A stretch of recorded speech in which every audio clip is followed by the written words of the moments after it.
What's good, everybody, and welcome to Body Bag Podcast. I'm Chris Thomas, and with me, as always, Brooke Ryder Dave. How we doing, everybody?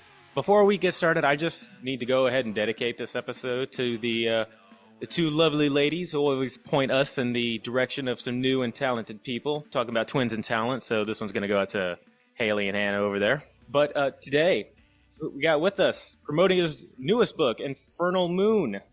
He is also the author of Symposium of the Reaper and Black Widow Blues, which are included in the upcoming book giveaway this upcoming week, as well as a number of other titles, whiskey enthusiast, horror fanatic, and lover of all things metal, Andrew Adams.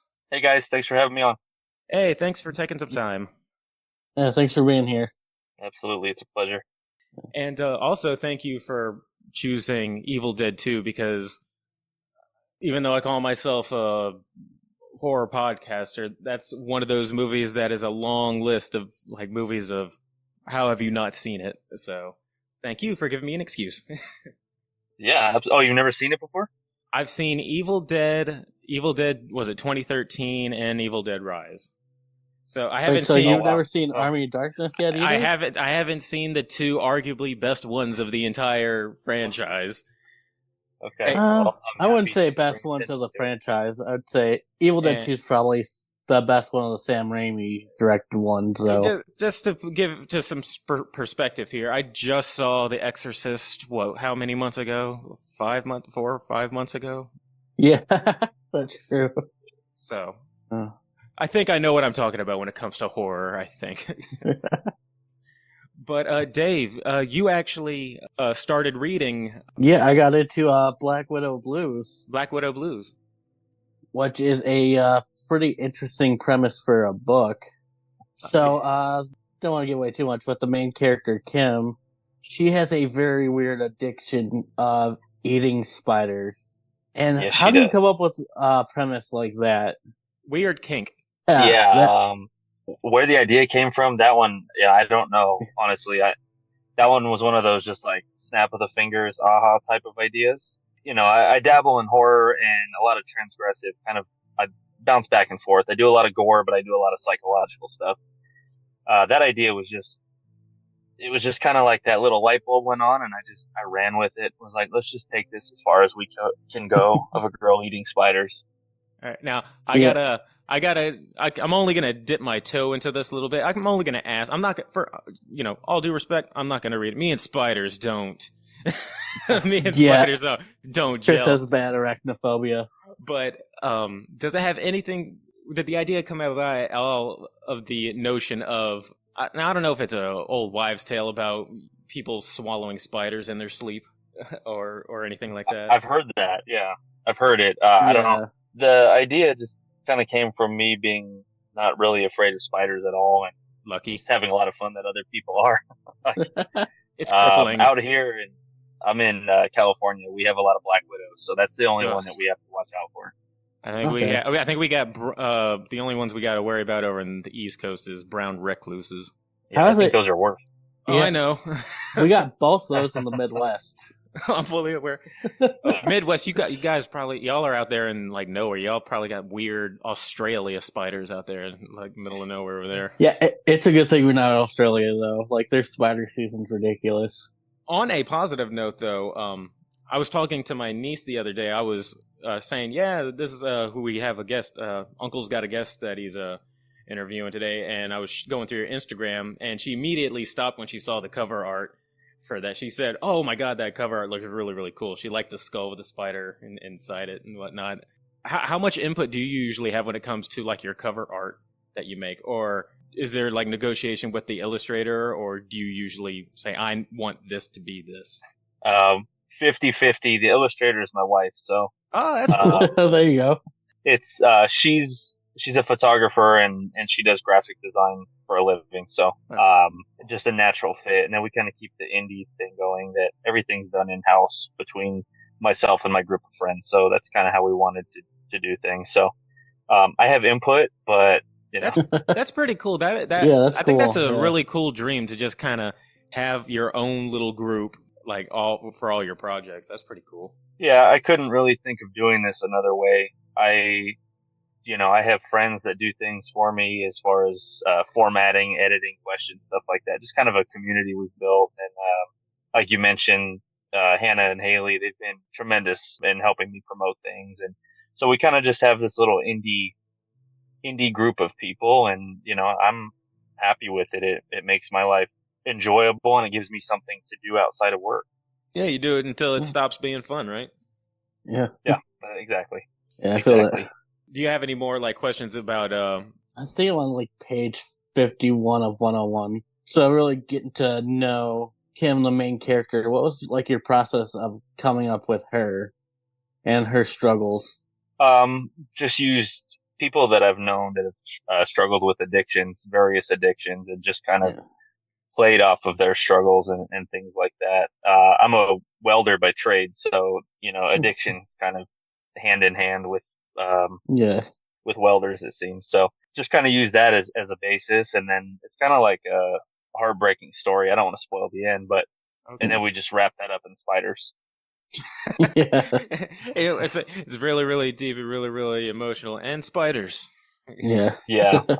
I tend to do that with a lot of my stories, though. I'll like make a big grand point, and then we'll just throw clowns in it, and it's fun. I love it. You gotta. There you go. That's a good process right there. Yeah. M. Night Shyamalan gets to have his twists. So yeah, I do a lot of twists as well. So usually, towards the end, it's kind of like, okay, we've been building up towards this one thing, and then it's like I like to just yank the wheel pretty hard sometimes. I mean, that's always a good thing. Keep people on their toes when they're reading your books. Yeah, I couldn't imagine. I mean, the worst thing that you can do is be boring with art, right? That is true. Yeah. That's why it's hard to review a lot of movies on these things, because we're like, so long as it's entertaining, we don't care how bad it technically is. So long as it's we talk more points for being boring more than anything. Yeah, one of our upcoming podcasts is going to be the ranking the Hellraiser franchise, and I just watched one of the movies. It was so incredibly boring. Yep. I'm not. Should I ask which one it was?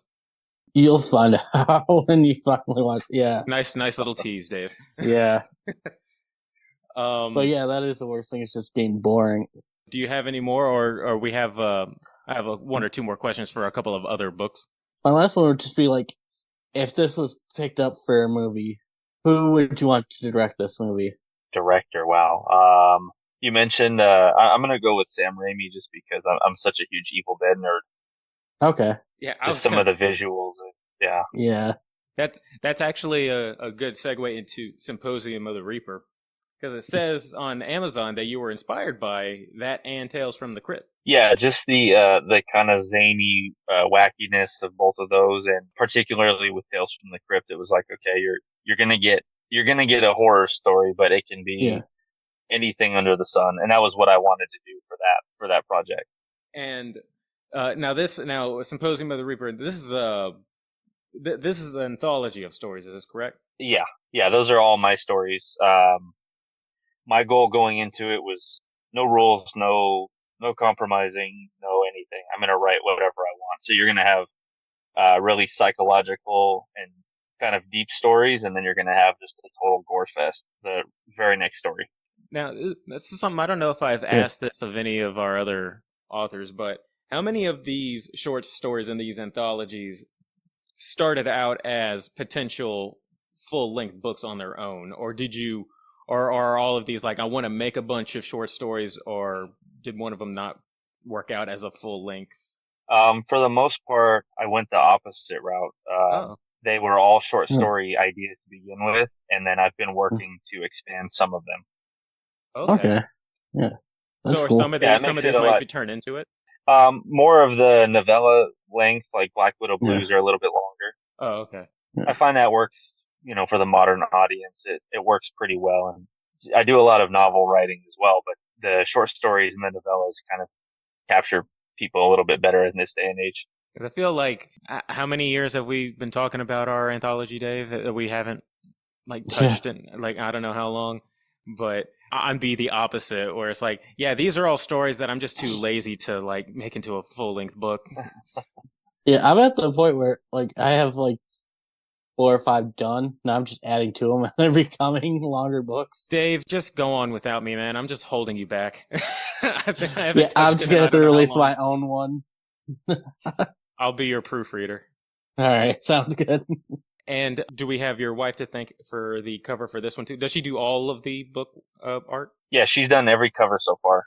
So that was the first one. The Symposium of the Reaper Volume 1 was the first cover we did. And we took that picture out here where I live in the Mojave Desert. So we kind of wanted to implement, the crows and the ravens and the Joshua tree because it's obviously we're in a desert. There's a lot of, you just think of Yeah. things that, Yeah, I've been to the Mojave Desert, so yeah, things are just dead, yeah.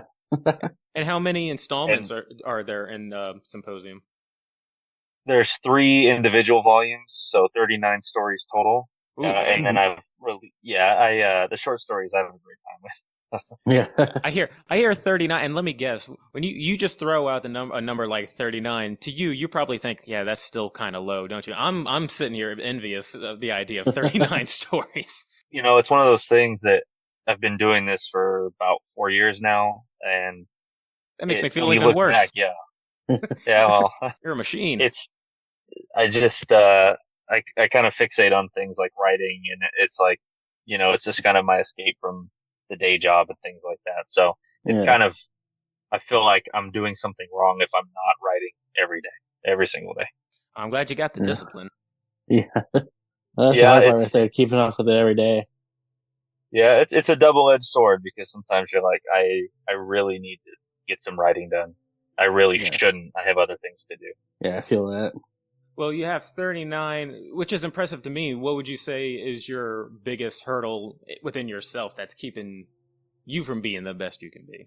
Time, working quite a bit. I have, we have a family and kids and just the whole 9 yards and the day-to-day stuff that happens. But at the same time, it kind of makes you appreciate the writing time that you do get a little bit more.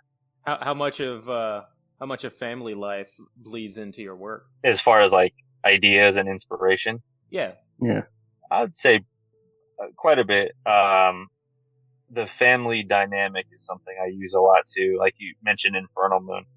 That's it really revolves around a whole family going through this together, Right. and how it kind of works its way through them and kind of destroys the whole family at the same time. Okay, that's interesting. And that's your most recent project, right? Yeah, that comes out July 9th. So that's something I've been working on for a long time, as tends to happen with novels or short stories. So, Yeah.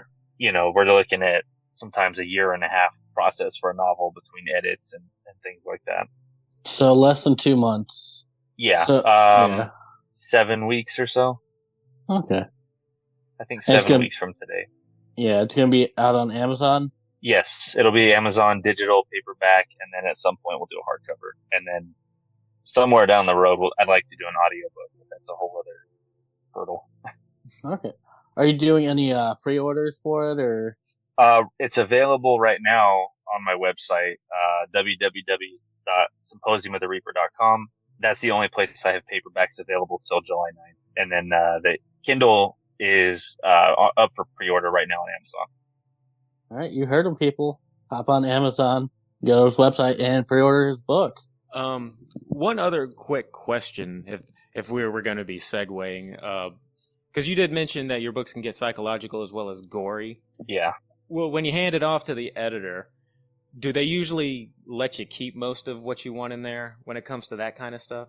Well, I'm fortunate that I've done most of my own editing, so. Oh, okay. Do you let yourself just go all out? Yeah. I don't put any holds on anything. I do have another book that is currently signed with Mad Axe Media. I believe you've talked to Joey before. I've seen, I've seen him on, Joey on Powell. Insta. Yeah. Yeah, he has my next book with him from his company, so he's the editor on that one. So he's very free about like, okay, content is fine. Let's make it as good as possible. Nothing like, hey, we shouldn't say this, or I don't want to be represented by that.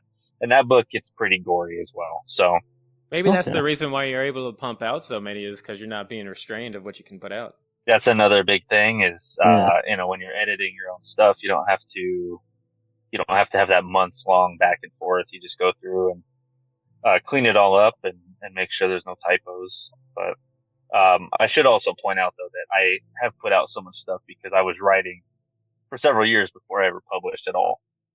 So I kind of ended up with a huge backlog too. Just as a hobby. Yeah, well, I didn't realize you could self-publish a book quite so easily as you can, which nowadays is easy as, a couple buttons.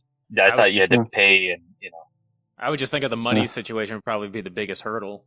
That was what I thought, was like, okay, I'm probably going to be in thousands of dollars, and that's not how it goes. You could self-publish without really paying a cent if you wanted to. That's actually pretty cool to hear for any aspiring writers. Yeah, I never realized.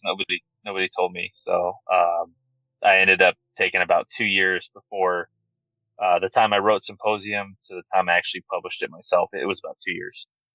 You might have just given some potential authors some hope out there who might be sitting there worried, like, well, I can't afford to self-publish myself. Now I feel a lot better about my short stories. They might see the light of day. Now you just need to kick Chris's ass off the podcast.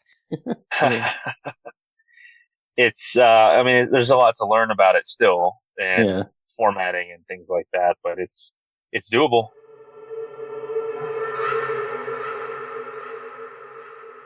Yeah, the reason I chose Evil Dead 2 was just because it was such a major influence to me. I saw it as I was probably in junior high or so, and just as far as my writing and sense of humor and everything, that's kind of it right there. I'm surprised that it took me this long to watch Evil Dead 2, because I know the reputation that it has. I know that 2 and 3, are kind of the turn, a big turn from the first one. And it seems to be in your wheelhouse with the effects and the stop motion. Yeah, and I haven't talked a little bit about your books. I can definitely see what would be a draw for Evil Dead 2. Just more over the top gore, more over the top action, and mugging for the camera. I love it. Yeah, and the funny thing, it's a very gory movie, but at its heart, it's pretty psychological as well. And he's trapped in a cabin by himself, and he's fighting off these objects that are mocking him, coming back to life. So it's kind of a mixture of a lot of different types of horror, which I like. It's one thing to be to just be getting beaten up and sliced up, but another where they're just basically calling you a pussy to your face as they're doing it. And this all happened the day after all his friends are possessed and he had to kill them. So when I saw it, and I was like, wait a second, why is he coming back to the cabin again after everything that happened? And then I was like, oh, this is pretty much a reimagining, not a direct kind of sequel. Yeah, because it was a rights issue. Yeah, there's a lot of rights issues going on. So they're like, we can't use the first Evil Dead, so we'll just do a 10-minute recap. Yeah. Which is what I texted Dave. I said, hey, 10 minutes in, I'm already really loving this. He said, well, the first 10 minutes is just a recap of the first one. I was like, oh, that's probably why I like it. Yeah, but there are people out there who think it's just Ash coming back to the cabin a little while after the first one. I'm like, no, I don't think Ash as a character would be that dumb to escape and then come back with another girlfriend. I don't know, man. He's also named Linda. He's goofy. I love going and seeing the stuff that Bruce Campbell is known for, because my first introduction to him was Burn Notice. So I only knew Bruce Campbell as Sam Axe, the mojito drinking former special ops. Such a great show. Yes, it is a great show. I just didn't know he had this whole legacy behind him until years later. Yeah, I'm trying to find one movie he made where it's called My Name Is Bruce. Yeah, it was a fun one too. It was pretty campy, but yeah, for Bruce Campbell fans, it was great. Yeah. You had mentioned one other movie besides Evil Dead 2. I forget what it's called, but I'm interested to hear if David's seen it. What was the other one you had mentioned? That was Cemetery Man. Or the Italian title was Della Morte dell'Amore, I believe. Not familiar with that one, Dave? No. All right. It was it's hard to find. It's especially nowadays. I was actually a film student when I was right out of high school. And, I wanted to follow in the footsteps of all these people, and so I was just trying to eat up as much film as I could, particularly horror. And that one is something that very few people that I've come across have ever actually watched it. Is it like an go ahead. Italian horror movie, or? It's in English. It's very similar to Evil Dead. It's about a man who he's a caretaker of a cemetery, and after 7 days, the corpses come back to life, and he has to kill them again. Oh my God! Sounds very Evil Dead. Yeah. Yeah. I had reviewed a movie like last summer. It was basically considered the Japanese Evil Dead. Yes, I You know what being- you're talking about. You being an Evil Dead fan, you might know which one I'm talking about. I was going to ask if you had seen it. It slips my mind right now, but I know what you're talking about. I haven't seen it. It's like on my list. Muscle Man versus something like that. Muscle Yeah, Shotgun that's a Man. hobo with a shotgun. Hobo with a Shotgun Man Yeah. versus Evil Dead. If you ever get a chance and you find Cemetery Man available, it's a really good watch. It's pretty campy, but it's not like slapstick. It's just, I don't know. It's kind of goofy in its own way, but it's really dark and kind of weird. It's just a really good movie. Hey, dark, weird, we love that. Yeah. Yeah, it's a really good one. Yeah, but that's what I like about Evil Dead 2 is like it's dark and gory, but it balances well with the slapstick and the zaniness of Bruce Campbell. Yeah, it's the perfect mixture. The first one's really good too, the first Evil Dead, but it's Ash is not Ash at that point. So No, Ash is still becoming the Ash that everyone knows in the first one. The Ash from the TV series. Because the first Yeah, Evil Dead, that's the whole Ash is other. kind of like it's kind of a little bit like a wimp. Doesn't want to do much. Which it looked Yeah, like they named were Ashley playing. as well. I want to change that. Yeah, you had to drop that Ashley if we got to be if you're going to be taken seriously. Yeah, he's that reluctant hero. It's not a hero because he wants to be. It's just he kind of fumbles his way into a situation. Did you ever see the Dead Snow movies? Dead Snow? A while ago, I saw the first one. No. They did something really similar. I think they were Norwegian. That's or not the one with Swedish. That's not the one with the Nazi zombies, was it? Yeah, Oh yeah, that's the one I'm thinking of. they did something similar versus Evil Dead 1. You feel like Scotty's gonna be the guy, and here's the final girl boy Ash. Yeah. Kind of comes out of nowhere at the end. They did the exact same thing with Dead Snow, but it was zombies instead. That movie looked just ridiculous enough to be one of my Friday night movie watches. The second one was a lot more over the top, kind of similar to Evil Dead. Now, do you like the direction that the Evil Dead franchise is going now with Evil Dead Rise? I do, although I'll be the first to admit that Evil Dead's one of those few things that I just find kind of above criticism for me. Oh, that's perfectly fine. Yeah. I don't have a lot of them, but Evil Dead's one of them. I had my complaints with the new one, but overall I thought it was just a really good, just a good way to keep it going. Yeah. Yeah, I do like that. I was a little disappointed they didn't keep up with Mia from the 2013 one. Yeah, that was another small complaint. Yeah. But I liked the 2013 one. I think a lot of people don't consider That's my favorite one on the franchise, is the 2013 one. a lot of people consider it a weak entry. I liked it. I went and saw it in the theaters. I enjoyed it. I thought, Fede Alvarez did a great job with that one. Especially with a scene where it was raining blood. It was insane. So, seeing as though you had chosen Evil Dead 2 as the movie to talk about, were there any scenes specifically that may have inspired certain scenes in your writing? Thematically, I think the first 30 minutes or whatever it is where he's in the house by himself, he's having to work through all of those psychological issues. I think that's a big one, especially the short stories. Just a theme wise, I don't think I use that exact topic, but that's my favorite part of the movie. First 30 minutes, or whatever it is. You don't got anybody cutting off their own hand and replacing it with a chainsaw? Not quite. I'm sure I've got something similar if I sat down and went through it. We do have spider eating girls though, so that's probably just as absurd. You ever thought of doing go the graphic novel route for any of your stories? I would love to. At some point, I used to draw quite a bit when I was a child and I used to make comic books, but I haven't done that in 15 years. I couldn't tell you what my skill level's at anymore. So, Okay. I guess the main thing is I wouldn't put anything out that was not good. Yeah. If my writing's not cutting it, or I'm sorry, not writing, but the drawing is not cutting. Then you'll just scrap it. Yeah. Yeah. Have you read any of those Freddy versus Jason versus Ash graphic novels that are out there? Yeah, actually, I have the first. I think there were 2 of them.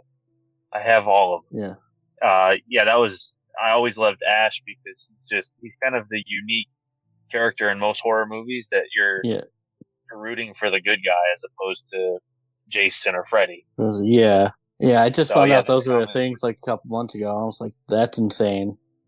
Yeah, it was, I don't know, maybe 2008 or 9 those came out.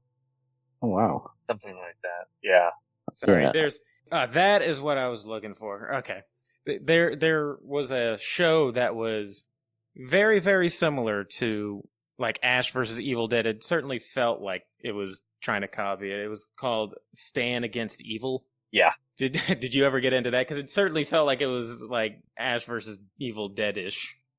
I watched a couple of episodes at one point in time, and it was close enough. Yeah. Close enough. I think that was before the show came out, though, if I'm not mistaken. Says it came out 2016 was when it first came out. Yeah, because I think Ash vs. Evil Dead was 2017 or 2018.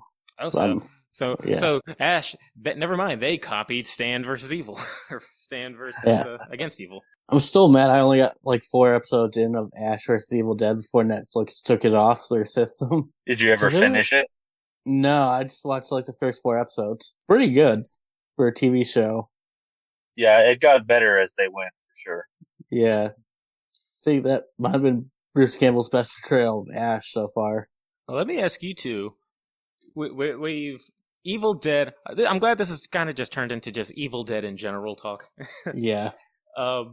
We've gone out to the cabin in the woods, and Evil Dead Rise. We went out to the cabin in the woods, but now we went to an apartment complex. If you were to set a location for the next one, where would you want to see Evil Dead take place next? But it can't be cabin in the woods. It can't be an apartment complex. If you wanted to see it branch out to another different location, my first thought was a hospital. Ooh, that'd be cool. All the scalpels and things like that. I don't care what my answer would have been. That wins. I didn't even think hospital. See, I think you gotta shop smart. You gotta shop S-Mart. Yeah, that would be a great turn too. Have the whole movie take place in S-Mart. You said Asmart? I guess that's like the convenience store that Ash works in. Yeah. Oh. And that was a line from Army of Darkness. He was like, "You gotta shop smart. You gotta shop S-Mart." Oh, he hasn't seen Army of Darkness, has he? No. That's why I'm sitting here like, what is that supposed to be? What is that, like Walmart or something? It's basically a Walmart. Yeah.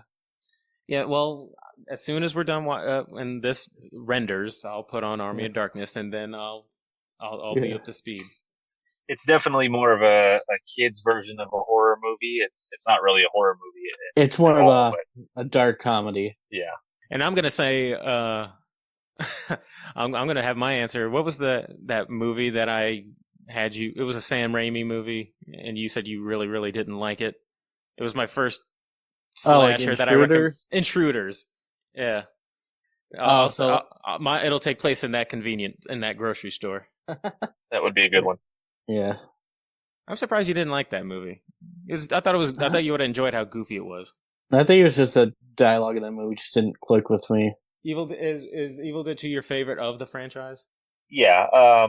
1 and 2 kind of back to back, I think. I know that's kind of cheating, but if you watch both of them back to back, it's a really good, it plays well together. There's people online that have edited them together seamlessly, and it's really good to watch. Yeah, because you gotta skip the first 10 minutes of Evil Dead 2. Otherwise, the 2013, I really enjoy that one as well, but I like all of them, so yeah, I'll have to be that guy. I mean, it's one of the few horror franchises where I don't want to say it hasn't had a misstep, but it doesn't have a bad movie in its catalog. Yeah, I think that's fair.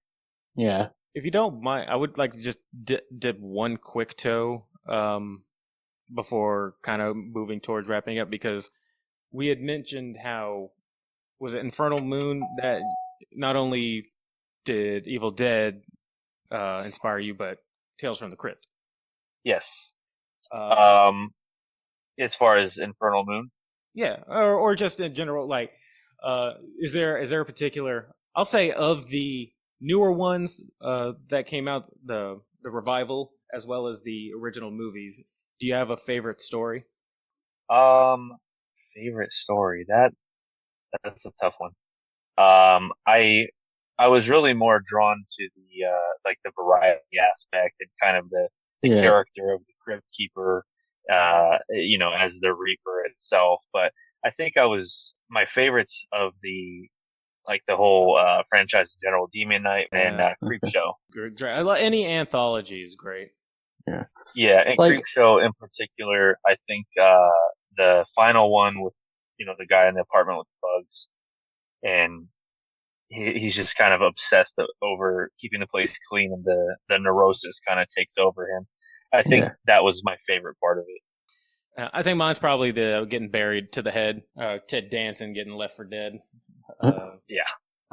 That's a rough way to go. Yeah, I've yet to watch Creep Show, but I remember watching Tales from the Crypt, and I remember the Crypt Keeper, but I couldn't remember one story from it. There's one, I believe that it is Tales from the Crypt, about a guy who gets killed, but he's still conscious. He's like still conscious in his dead body, and he basically sees. He can't move, but he just sees, and he sees like the person who killed him, like disposing of his body and moving it around. I don't remember what it was called. I just remember that sticking with me, going, "Wow, that's a fucked up fate." Right? Oh. A lot of them were, and the comic books they were from the 50s, and if you go back and read them now, they're kind of gruesome in comparison to what we think of the 50s. Yeah, I think the same thing. I watch old Twilight Zone episodes, and when I see stuff from there, I'm like, damn, that's pretty advanced stuff from the 50s. Yeah. Oh yeah, the original Twilight Zones. I don't know why, but the episode with the people with like the pig faces still sticks out to me. Eye of the Beholder. That episode that threw me off. Not that I've memorized the titles or anything. Yeah. But I know we're kind of straying away from Evil Dead, and we're kind of all over the place. But to give it some kind of order back to, I guess, I think we've pretty much talked all we can, really. I think we've filleted Evil Dead enough. If you ever need somebody to do that, that's what I do. Okay. Yeah. My worry is always that, like, all right, we've talked about it for 25 minutes. Surely we're boring this person. Wait, have any of you guys ever seen the Evil Dead musical? I've listened to it. I've never seen it. I was unaware there was such a thing. I like the CD. Yeah. I think it's on YouTube. I haven't watched it yet, but I heard it was actually pretty good. Yeah, I just wanted to throw that one out there, see if you guys saw it. Nah, you're good, dude. That's okay, though. I think we can slowly start wrapping this up. I think we talked a good amount of book talk and a little bit of Evil Dead, both old and new. Yeah. I do have a question, though, because we are trying to do this upcoming giveaway. Would you be opposed if I get with you afterwards, and maybe could I buy a signed copy off of Infernal Moon? Yeah, absolutely. Like I said, everything on my website's signed as is. Oh, excellent. That's how I sign everything. Oh, excellent. Nice. So then everybody get ready to get an eye out for. We'll have a couple of your projects in the upcoming giveaways. Yeah, and then like I said, that one's 7 weeks out from a wide release, so that would be a very big pre-release window. And if you're not doing anything in the future, we'll come back on. We'll talk Cemetery Man. Yeah, I would love to. I haven't seen it in a couple of years myself, but that was one of the ones, when I was in high school or whatever age, I was just like, almost like Dead Alive by Peter Jackson. Oh, yeah. It's got a similar type of vibe in some ways, which was another huge favorite of mine. Andrew, I want to thank you again for taking some time, and we worked through the technical difficulties. Sorry if the issue was coming on my end, because I know we were dealing with a storm, so... Yeah, we were having issues before you got on, It's been one of those nights. We'll do a part 2 for sure. Okay. Yeah. We'll edit it all out, and it'll sound like nothing. There was not a problem at all. So there you go. All right. Well, you have a good rest of the day. And Thank you. You too. And thank you all for listening. Everyone, have a good week. Hey, everybody. Thanks for listening to Body Bag Podcast. Be sure to like and subscribe and leave us a comment as to what you'd like to hear us review or any horror movie topics you'd like to hear us rant and rave about. And while you're at it, you can find us on Twitter at BodyBagPod and on Instagram at BodyBagPodcast. Thanks, and we'll see you next time.